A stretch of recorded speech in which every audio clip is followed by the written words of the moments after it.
આપ સર્વોને હેતપૂર્વક જય શ્રી સ્વામિનારાયણ। આજની સત્સંગ કથા વાર્તા નિજ મંદિર સાવરકુંડલા।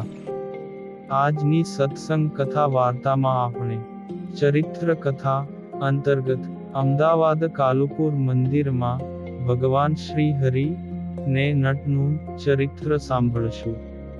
એકવાર અમદાવાદ ખાતે નટ વિદ્યાના જાણકાર એવા 10-12 જેટલા નટ ભગવાન સ્વામિનારાયણનો પ્રભાવ સાંભળીને પ્રભુને રાજી કરીશું તો ઘણું નિધન આપશે અને સુખી થઈશું એમ વિચારીને અમદાવાદ મંદિરે પહોંચ્યા અને ત્યાં મંદિરના પ્રટાંગણે સભા મંડપ પાસે સભામાં બિરાજમાન શ્રીજી મહારાજને વિનંતી કરી કે હે પ્રભુ, અમે પેટના ખાતર ગામે ગામ ફરીને નટના ખેલ કરીએ છીએ।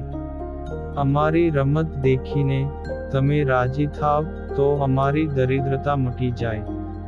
ત્યારે તેમનો ભાવ દેખીને મહારાજે તેમને ખેલ દેખાડવાની અનુમતિ આપી। ત્યારે નથુ ભટ્ટે ના પાડી કે સંપ્રદાયમાં સંતો અને સત્સંગી ભક્તો માટે નાટક, રમત વગેરે જોવામાં બાદ છે। ત્યારે મહારાજે કીધું કે આ ખેલમાં કોઈ પણ સ્ત્રીનું પાત્ર ન હોવાથી જોવામાં કોઈ બાધ નથી। એટલે તમે પણ આ ખેલ જરૂરથી જુઓ। પેટ ભરવા માટે આ નટો કેવું અઘરું કામ કરે છે। મરણનો ભય રાખ્યા વિના પોતાની રમતમાં ભરોસો અને ઉત્સાહ રાખે છે। લોક લાજ પણ રાખતા નથી। ભગવાન ભજવા એ આટલું કઠિન કામ નથી। તમને એટલું સમજાવવા માટે આ નટોનો ખેલ તમને દેખાડવાનો છે અને કહે છે કે ભગવાન ભજવા તો ખૂબ જ આસાન છે, તો એ અજ્ઞાની, મૂર્ખ અને તુચ્છ મતિવાળાને તે કઠિન લાગે છે અને નાશ પામે તેવા દુઃખદ વિષય વસ્તુ મેળવવા માટે તેના પાછળ ખૂબ મહેનત કરે છે। પ્રભુનું ભજન અને ભક્તિ ના કરીએ તો જે રીતે ઘાણીનો બળદ આખો દિવસ ગોળ ગોળ ફરીને ત્યાં ને ત્યાં જ રહે તેમ જાણવું। પ્રભુ વિના બીજું કાની પણ અધિક લાગતું હોય ત્યાં સુધી બધે વિઘ્નો જ છે।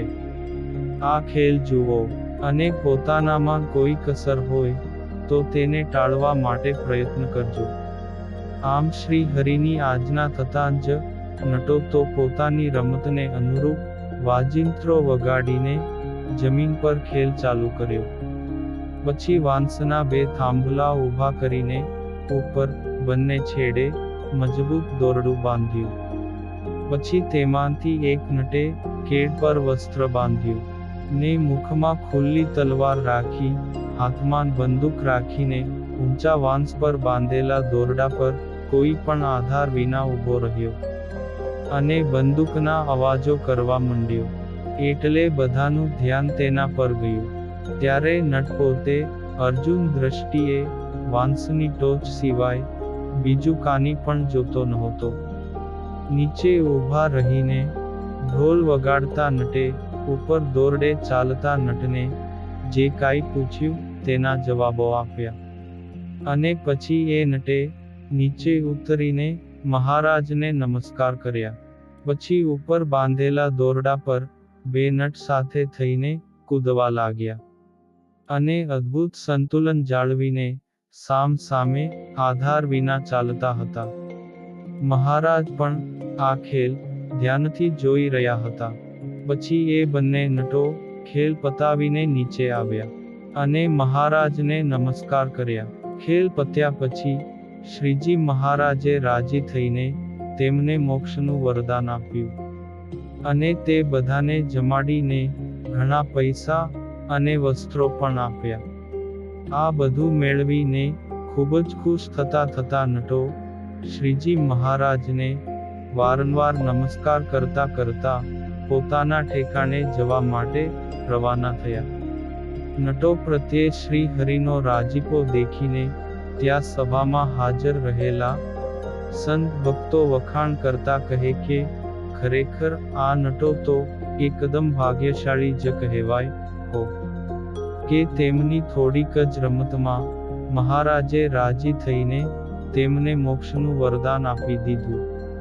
ત્યારે મહારાજ કહે છે, જુઓ ભક્તો, મારી આજ્ઞાથી નટોએ તમારી સામે જે ખેલ કર્યો તેમાં કુશળ નટ જે વાંસની ટોચ પર રમતો હતો તેની મનોવૃત્તિ તો વાંસના ટોચ ઉપર જ કેન્દ્રિત હતી, બીજે ક્યાંય નહોતી.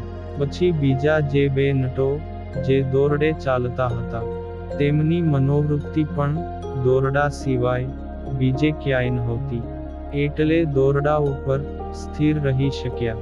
આ જ રીતે તમો બધાય અમારી મૂર્તિમાં જ મનોવૃત્તિ રાખશો તો જ ધ્યાન ટકી રહેશે. આમ કરવાથી મારી મૂર્તિનો સાક્ષાત્કાર જલ્દી થશે. શ્રીજી મહારાજનું આ વચન સાંભળીને બધાય ભક્તો અંતરમાં ખૂબ જ રાજી થઈને બે હાથ જોડીને શ્રી હરિને કહે જે, હે પ્રભુ, તમે નટની રમત દેખાડીને એ પ્રમાણે તમારી મૂર્તિમાં મનોવૃત્તિ રાખવાની સમજણ આપી.